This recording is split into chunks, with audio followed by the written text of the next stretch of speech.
Now, during the Prohibition in the 1920s, Capone quickly became public enemy #1. Because the mafia was killing people, and he was getting them off. He ordered the murders of scores of people. The only thing these guys would do would be to respond with violence.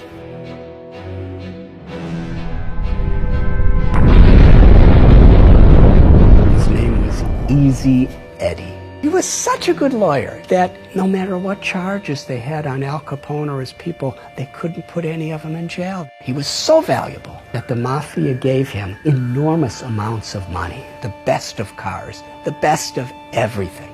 And he had a son. But Easy Eddie was thinking, I've given my son everything. Everything money could buy. But there's one thing I haven't given my son. An example of a father that he could be proud of.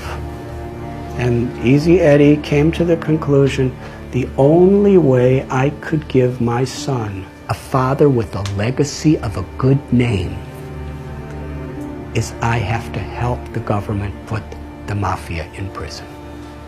He testified. And many of the biggest people in the mafia were put in prison. He knew full well that he would be killed for doing this. And one day he was riding in his car and another car came by and several people with machine guns filled his body with bullets and he laid on the street dead. He paid a very high price to give his son a father who he could be proud of.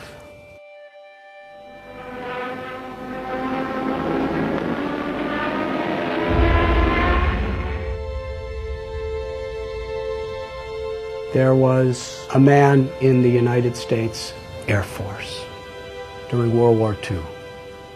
He took off from his ship to go fight against the Japanese. He saw about 9 Japanese bombers coming toward the USS Lexington to sink the boat, and there were thousands of people on the boat. He was alone, and he decided, I have to stop them.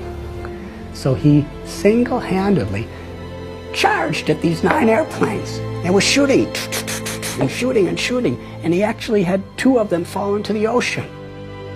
And then he ran out of bullets, and they were shooting at him and attacking him. And he was so fearless that he was flying at these different planes that were shooting at him, and he was knocking off their wings. And finally, after 5 of the 9 sank, the other 4 thought, this man is completely crazy, let's get out of here. And they all flew away. He was the first person in the U.S. Air Force in World War II to get the U.S. Congressional Medal of Honor, the highest award there is. His name was Butch O'Hare. And the airport in Chicago, O'Hare Airport, is named after him. He's considered one of the greatest heroes of American history because he was willing to sacrifice his own life for the higher cause of others.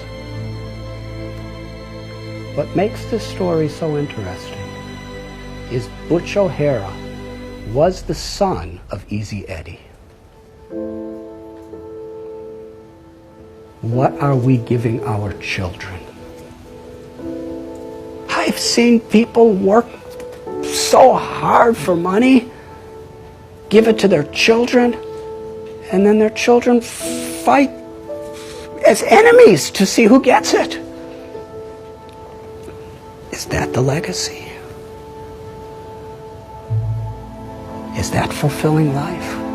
Is that what we want to leave to the world? Our values, our character, the grace and the compassion, the love that flows through us is the greatest contribution we could make to our own life, to our families, and to the world. And when we have those values, and we work and we build that foundation, then we could have a wonderful, fulfilling, meaningful life beyond birth, beyond death. And we could leave that as a legacy for the world.